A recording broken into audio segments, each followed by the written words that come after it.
All right, conceptual BJJ here. Got John here. We're gonna do a video breakdown of a roll I did with my friend, fellow brown belt, Mike. We're going pretty light here. I wanted to focus more on some of the guard retention concepts that we've been going over. So we'll be discussing that in this video and also kind of focus on the roll. I think also I have one of my many knee injuries, so we're just kind of rolling light here. But hopefully you guys can get a lot out of this and hopefully break down some good techniques and concepts for you here in this video. And John's going to ask questions as we go along too to help. So hopefully y'all can get some good learning out of this. So we'll go ahead and roll the footage. Always start with a slap and bunt. You have to. You have to. You have to. Otherwise, it's just like It's not not jujitsu. consensual, you know? And this is called conceptual BJJ, not consensual. All right, so right here off the bat, I'm showing like different grip breaks and the importance of having inside grips. I really like to do this grip break here. He'll grab my collar. One of the things I like to do is to sometimes it can be tough. Like I'll just have John grab my shirt. Don't rip my shirt, but like if he's grabbed my shirt, if I just put two hands and try to break this, like he can be really strong here and you can do it. A lot of people teach this where you put two hands and I move my body back, taking out the slack, and then I push his hand to pop it off. But a cool detail is that his thumb is everything in the grip. So what I like to do is put my thumb and take it to the end of his thumb and push it to the other side. Or at least I want to try to push it to the other side. That opens up his hand. So now he only has these four fingers to grip with, and then I can pop it. And now I don't want to let go. I'm like, you'll see me keep grabbing the gi, and I roll my wrist to the inside so that if he's trying to grab me now, my forearm's blocking. If my forearm was on the outside, he can grab my collar again. So this is really important in those close positions, especially like half guard, to keep them from grabbing your collar.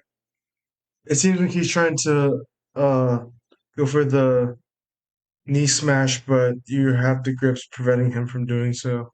Yeah, and another thing is I like to keep my knee free from the shoulder line. So like don't like to have my knee covered under the shoulder where they can smash it and like turn it down to where they can kind of Right. um do the leg weave pass.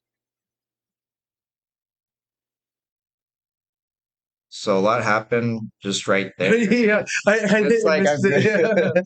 I feel like we're gonna have to pause it so much. So right here, I'm showing you if they do get the grip. So let's say he does grip my collar here. I'm gonna try to stay square with him here. So notice I move my head and shoulders. Oh, okay. This is a concept we talk about in another video, but I'm always trying to use my head and shoulders and hips in line with him. So because he's cut an angle on me, I'm trying to reset my head and shoulders to create an angle so that I can realign my hips square with him.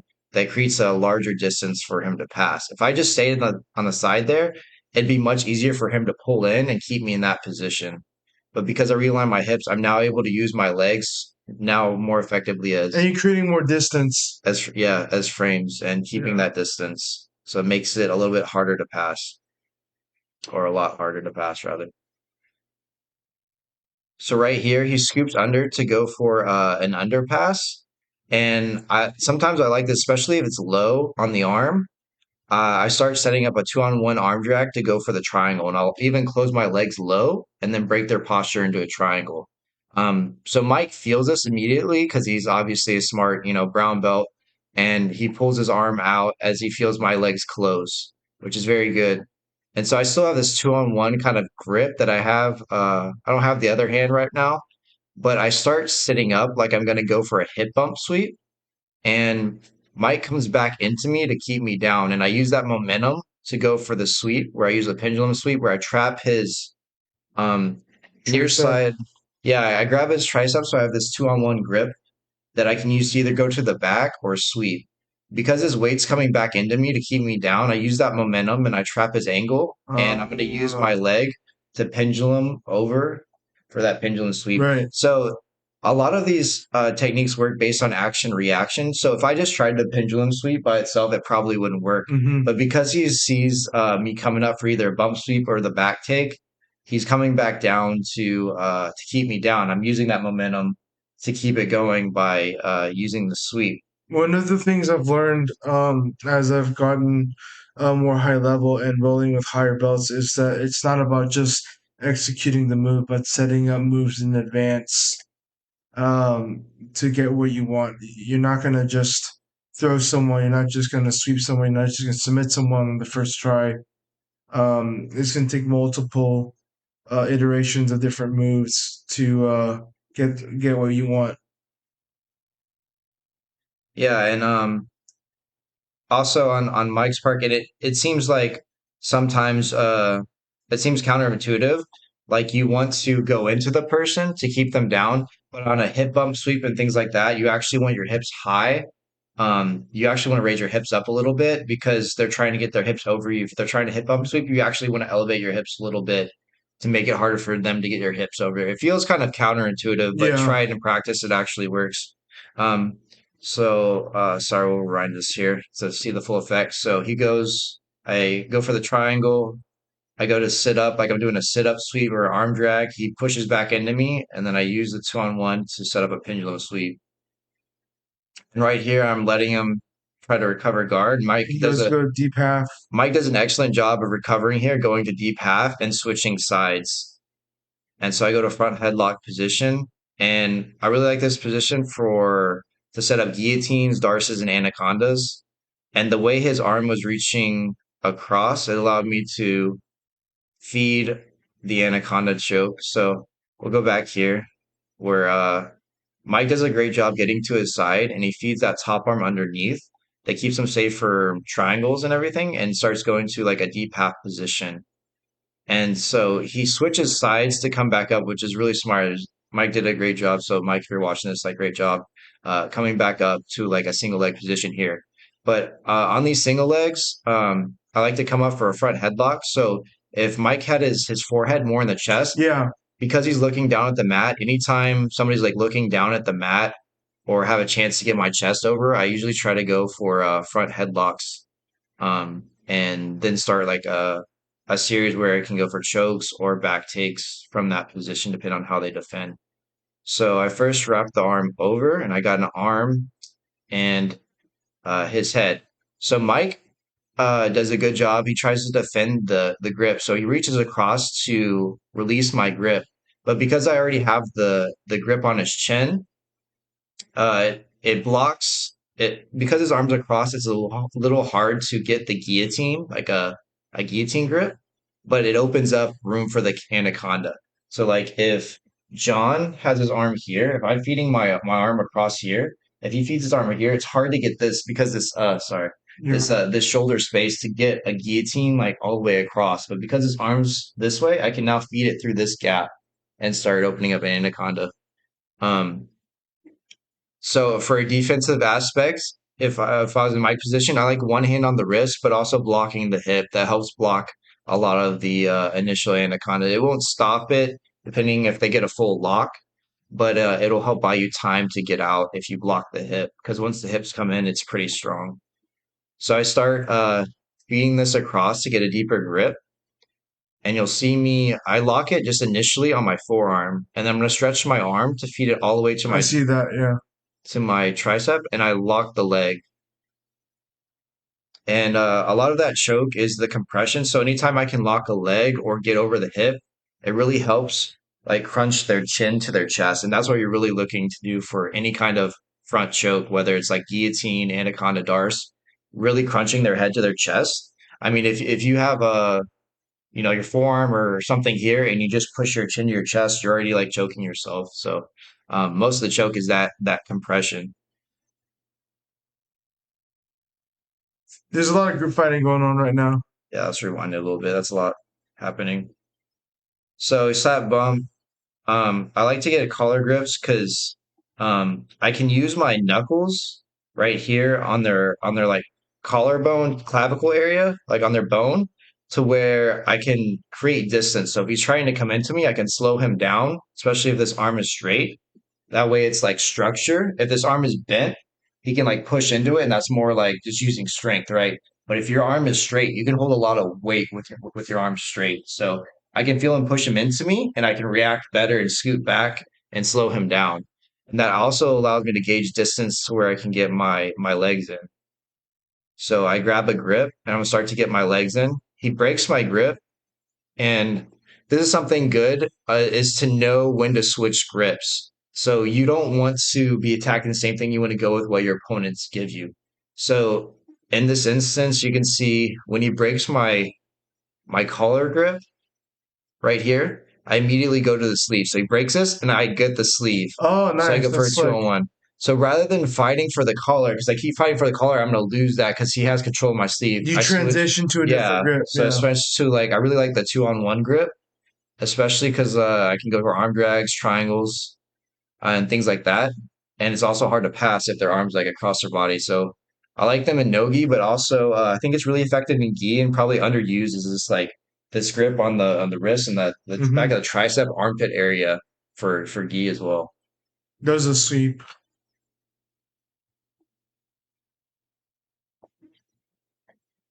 So right here, let's see. He's like, no, you're not getting that grip. He hits it back. So right here, I see him sitting up a little bit, and I usually like to set up the hip up sweep where I try to like usually break their posture forward, and as they're sitting up, going back, I use their momentum to sit up with it and go for the hip bump sweep because you always want your opponent's momentum to go with it. So like you don't want to be like fighting. So you want to go if they're pushing, you want to pull. If you pull, you want to push. Ideally, that's like the best case scenario, right? Um, but I see him kind of posturing up a little bit, and he's focused on my grip. So he's not focused on keeping me down.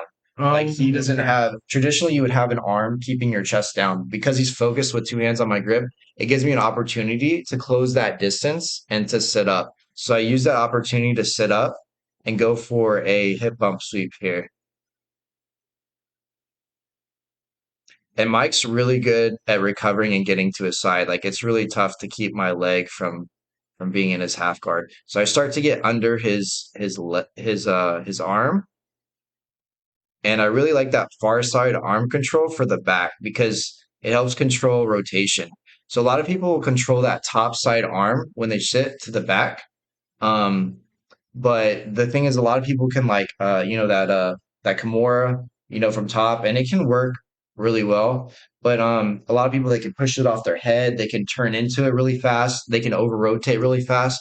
I really like controlling that far side arm when I can because it keeps everything tight and keeps them from over rotating. So sometimes as you do a chair sit or pull them back into to take their back, they'll like rotate really fast, and it can be hard to stay and maintain that chest to back connection with them.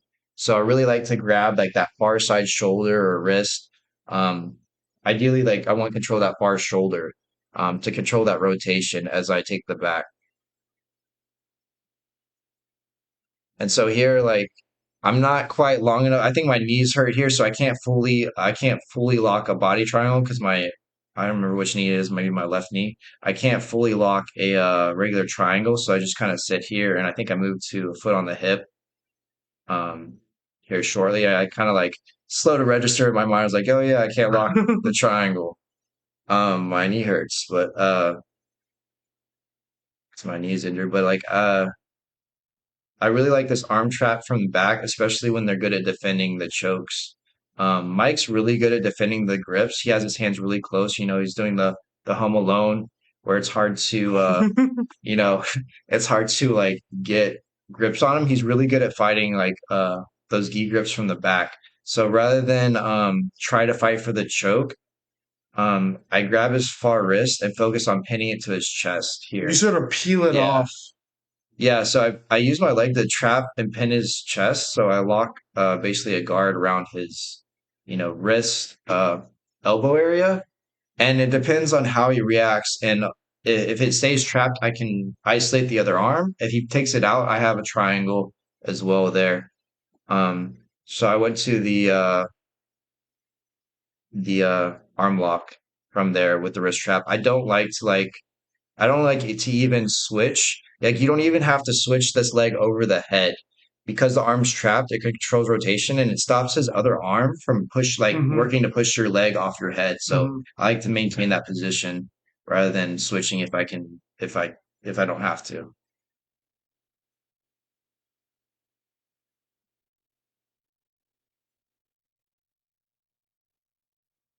like how my hair is just like I went in like a 5 year coma and just woke up and started rolling. It's that BJJ lifestyle. So here I'm working like almost like a Leandro low guard where it's like a spider and a The leg. Yuma? No, no. No, it's like an X Oh, spider, like X. semi X. Um, I like really using this to get underneath opponents and stuff like this. But right now I'm just trying to work guard retention, so I kind of let him, work his passing a little bit. You're And framing the constantly. important thing is like learning when to let go of grip. So as soon as he backsteps, I have no way to control distance. So immediate let go of the grips and I frame his shoulder, keeping my knee and elbow close. And now the next thing he's looking to do is I know control my upper body or grab my head. So immediately you'll see me pivot my head and shoulders to where they're more, well, now he kind of adjusts his body so my head and shoulders are already kind of aligned with my Yeah. hips. So They're that's more the square. yeah, so with this, you have your legs and your arms in the way as a barrier for him to get through. So it's hard for him to like crush you and just pass you. He has to have an angle really to pass. It's really hard to pass somebody, straight on that has, any decent frames in place. And I start to get a foot on the hip, set the leg. He does a good job peeling grips. See, I just switch grips. So he peels one off and I'm just replacing. I'm not trying to fight. Like I'm not trying to fight to maintain grips. He peels my right arm off and I just switch with my left arm. So I focus on my right arm and I just switch to my left arm. And something really cool that you guys can do if you really want to break someone's posture is you can literally just climb the grips because usually you need two hands to break a grip, right? So especially in gi, if I have like John's collar and he goes to break my grip, if I just climb with my other hand and I just keep climbing and I can actually climb higher and break his posture down more by using this like climbing method and holding with two hands, um, going back and forth. So this concept I think is really important of like, switching grips and climbing your grips based on how they're breaking your grips and everything. You can have drills just based on this, so like break grips and that way you'll learn to have to where it's action reaction. You don't have to think about it as much.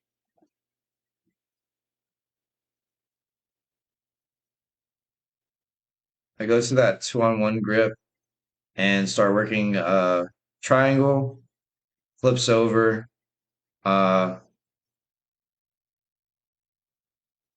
I start working for the triangle, and then again I realize, yeah, my knee is pretty messed up. So I'm like, yeah, I'm not gonna be able to finish. And he's also defending really well, turns it into me.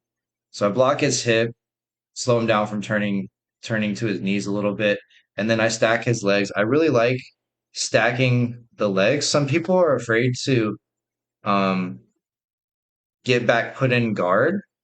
But watch as I wait for him to touch his knees to the mat. So he's like, I'm blocking his hip, so he's having to really turn just to get back to guard or to his knees. So he has to turn really hard. So I make him almost overturn. So when he gets his knee to the mat, now I can go over it and I can use my weight to smash it.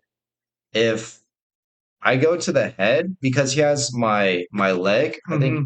he has his hand under it. He can like stall me by grabbing a single leg, and I can still maybe go to the back. But as I spin up, some people are really strong in that position, and they can like still try to take you down, and get to their knees and build a base where they can be really athletic. I really like stacking the legs in this position because it makes them athletic. And yeah, you still run the risk of maybe them putting you in a quarter guard or something, but I'd much rather be in that position with them smashed and not really hard. It's like very hard to get up or move from there versus them in a more athletic position where I go over their head, they have my leg, and they might be able to use their size and strength against me, if that makes sense. So I pummel the leg and I start stacking his legs. My hips are really heavy over his legs in this side smash. You want their legs pinned to the side if you can, to where they're not square. So his knees are together, my hips. He's able to get a quarter guard, and I use my other knee to start prying it off. So I start opening up and get my leg out.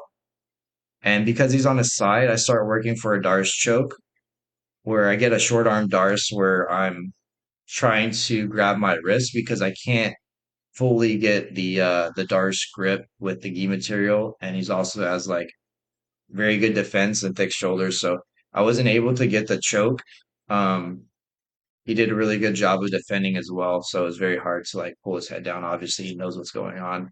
Um, but yeah, thank you again for the role, Mike. I hope a lot of you got some good information out of the video.